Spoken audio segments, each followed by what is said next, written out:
Actor Vijay discussion. Actor விஜயை பொறுத்த வரைக்கும் என்ன தகவல் அப்படின்னா, சென்னை அப்படின்றது எங்கேயோ ஒரு கிரகத்தில் இருக்குது அப்படிலாம் கிடையாது. தமிழ்நாட்டோட தலைநகரமாக இருக்குது. ஓகே, தமிழ்நாட்டை பொறுத்த வரைக்கும் சென்னை, அதுக்கப்புறம் கோயம்புத்தூர், அதுக்கப்புறம் இந்த மதுரை, அதுக்கப்புறம் இந்த திருப்பூர், அதுக்கப்புறம் இந்த சேலம், ஒரு சில பகுதி மட்டும்தான் ஓரளவு ரிச் பீப்புளாக இருக்கக்கூடிய ஓரளவு ஸ்டேட்டஸ் இருக்கும். மற்ற இடம்லாம் பார்த்திங்கன்னா ஓரளவு கிராமம் மாதிரி தான். ஓகே, சரி, என்ன தகவல் அப்படின்னா, நீங்கள் அமெரிக்காவில் இருந்தீங்க அப்படின்னா, இப்போ நானே அமெரிக்காவில் மாதத்துக்கு ஒரு க்யூனை மாற்றினா கூட அவங்க வந்துட்டு வருத்தப்பட மாட்டாங்க. அங்கே சாதாரணமான விஷயம். ஒருத்தர் வந்து 5 டைமு கல்யாணம் பண்ணி 5 டைமு டைவர்ஸ் பண்ணிவிட்டு, 6வதாக ஒருத்தர் கல்யாணம் பண்ணிவிட்டு அவங்களையும் டைவர்ஸ் பண்ணிவிட்டு, 7வதாக ஒருத்தர் கல்யாணம் பண்ணி அவங்களையும் டைவர்ஸ் பண்ணிக்கிட்டு, 8வதாக ஒருத்தர் கல்யாணம் பண்ணிவிட்டு கூட வாழலாம். அது அங்கே சாதாரணமான ஒரு விஷயம். ஆனால் தமிழ்நாட்டில் அப்படி கிடையாது. அதனால் திரும்ப நீங்கள் சங்கீதா அவங்க கூடயே சேர்ந்து வாழணும், உங்கள் ஃபேமிலி கூடயே நல்லா வாழணும். உங்கள் ஃபேமிலியும் நல்ல ஃபேமிலி, அது உங்களுக்கே அருமை தெரில, ரொம்ப இளக்காரமாக நினைக்கிறீங்க. ஏன்னா நீங்கள் ஒரு பெரிய, நான் ஒரு ஆர்டிஸ்ட்டு, எனக்கு தகுந்த மாதிரி ஒரு கிளாமரான ஒரு ஒய்ஃபு தான் வேணும். எனக்கு தகுந்த மாதிரி ரொம்ப ஒரு நல்ல ஒரு பேர் வாங்கி தரக்கூடிய சில்ட்ரன்ஸ் தான் வேணும். ஏதோ நீங்கள் கற்பனை பண்ணுறீங்க, அப்படிலாம் கிடையாது. நான் என்னோடய அனுபவத்தில் நான் சொல்லணும் அப்படின்னா, உங்கள் அப்பா சந்திரசேகர் இருக்கார்ல, உண்மையாலுமே ஒரு நல்ல தரமான டைரக்டர். உண்மையாலுமே நான் அவர்கிட்ட நிறைய விஷயம் கற்றுக்கலான் இருக்கேன். உங்களுக்கு தான் ஏன் அருமை தெரில, மெட்ராஸில் இருக்கிறவங்களோட அருமை தெரில. ஆனால் எனக்கு நல்லா புரியுது.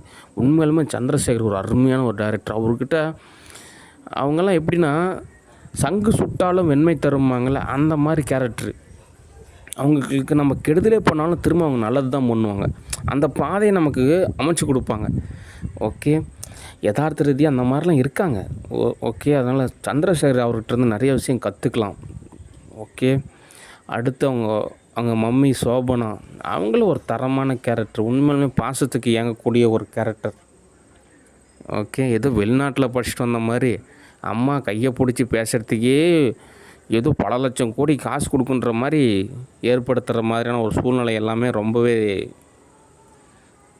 தீங்கு.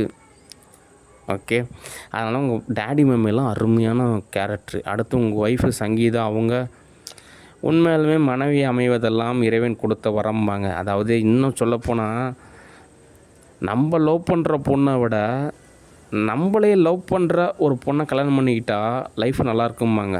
அது சரி தான். நீங்கள் ஒரு பொண்ணை லவ் பண்ணுறீங்க, அவங்க உங்களுக்கு தோதாவாங்கன்னு தெரில. ஆனால் உங்களே ஒரு பொண்ணு லவ் பண்ணுவாங்கள்ல, அவங்க உங்களுக்கு எல்லா வகையிலையும் தோதாக இருப்பாங்க. அந்த மாதிரி கேரக்டர் தான் ஆக்டர்ஸ். அவங்க ஆக்ட்ரஸ் கிடையாது, ஒரு பிஸ்னஸ் மேன் மாதிரி. அவங்க டேடிலாம் யூகேயில் கொஞ்சம் பிஸ்னஸ், அதனால் பிஸ்னஸ் கேட்டகரியில் இருக்கக்கூடிய ஒரு ரசிகை. ஓகே, தமிழில் சொல்லணும் அப்படின்னா, அதனால் அவங்களையும் இலக்காரமாக நினைக்கிறீங்க. அடுத்து உங்கள் சன்னு சஞ்சய் நல்ல ஒரு டைரக்டரு, எவ்வளோ விதத்தில் வார்மப். ஓகே, உண்மையாலுமே தமிழ் சினிமாவில் மெட்ராஸில் ஆதிசங்கர ஸ்டூடியோவில் சொன்ன மாதிரி எனக்கு ஒரு 5000 கேஷ் ரெடி பண்ணி கொடுத்த ஒரே டைரக்டரு விஜய் சன்னு சஞ்சய் தான். ஒரு மூவி புக் பண்ணேன், கூகுள் பே 5000. உண்மையாலுமே அந்த 5000 கேஷ் எனக்கு கன்வெர்ட் ஆகி கிடச்சிது. ஓகே, அடுத்து சோனா காலேஜ் சீரியலு, அதுவும் எனக்கு கன்வெர்ட் ஆகி கிடச்சிது. அடுத்து உங்கள் டாக்டரு, பணக்கார பொண்ணுங்களாலே கழட்டி விட்ருவாங்க, டேட்டிங் கூப்பிட மாட்டாங்க, இலக்காரமாக நினைப்பாங்க. வில்லேஜ்னால் அது இன்னும் சொல்லவே தேவையில்ல. ஆனால் இதுக்கெல்லாம் ஆப்போசிட்டு தான் உங்கள் டாக்டரு. என்ன பண்ணாலும் பரவாயில்ல, அட்ஜஸ்ட்மெண்ட் பண்ணிட்டு ஒரு நல்ல ஒரு ஃப்ரெண்டு, நல்ல ஒரு பார்ட்னரு, நல்ல ஒரு லைஃபுக்கான ஒரு தரமான நபர். ஆனால் எல்லாம் இருந்தும் உங்களுக்கு அருமை தெரில, அதனால் எறதாக இருக்கீங்க. சரி, என்ன தீர்வு அப்படின்னா, நீங்கள் திரும்ப உங்கள் ஃபேமிலி கூட சேர்ந்து வாழணும். அப்போ தான் 10,000 கோடி காசு வழங்கப்படும். அந்த கேஷ் ஆனது நீங்கள் ஏடிஎம்கே கூட பங்கிடணும்.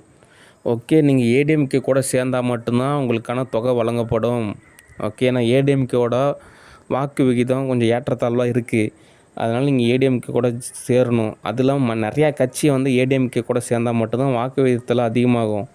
ஓகே, அடுத்து ஸ்டாலின் அவர் ஜெயித்தாலும் அது ஒரு கௌரவ பதவி மாதிரி தான். ஒரு கிளப்பில் போயிட்டு இந்த டைமு நீங்களே இந்த கிளப்போட மெம்பராக மாறுங்க அப்படின்ற மாதிரி தான்.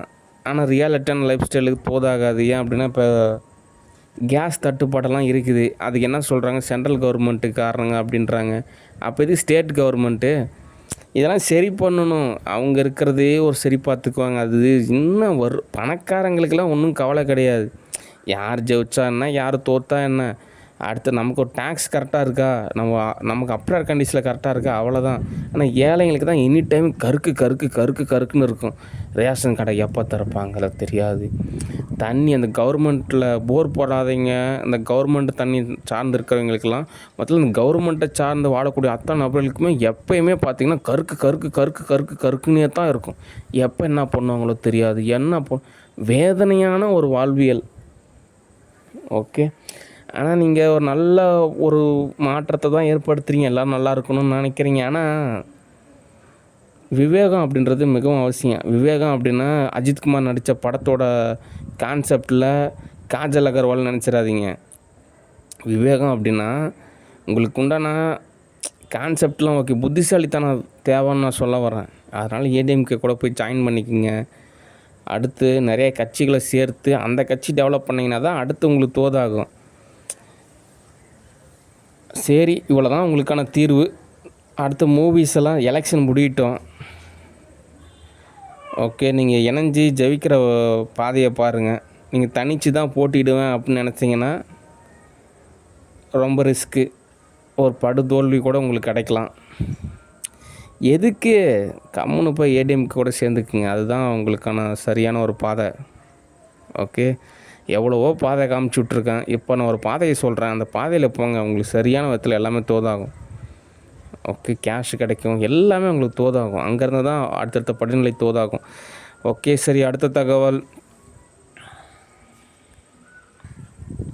இந்த சேவாதார நிலையை பொறுத்த வரைக்கும் பப்பர் ஃபிஷ் ஆக்டிவிட்டீஸ் அப்படின்ற மாதிரியான ஒரு கான்செப்டில் இந்த திலகவதி அப்படின்ற ஒரு கேரக்டர் இருக்காங்க. என்ன கான்செப்ட் அப்படின்னா,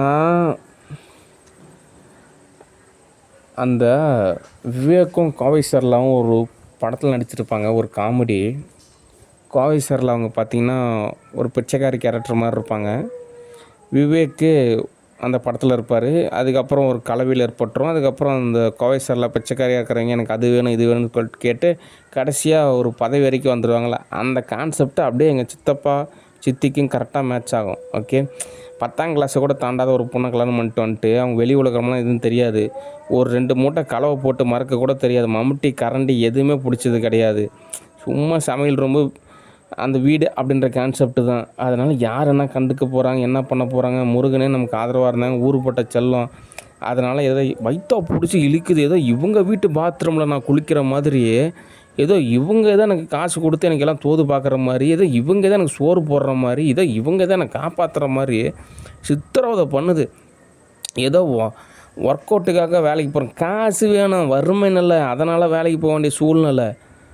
ஓகே, அதனால் இந்த திலகவதியை பொறுத்த வரைக்கும் அதோட அப்பா யார், அம்மா யார், அண்ணன் யார், தம்பி யார், சொந்த பந்தம் யார், அதோட லொக்கேஷன் எங்கே, இதெல்லாம் புதன் சந்தைன்னு சொல்கிறாங்க.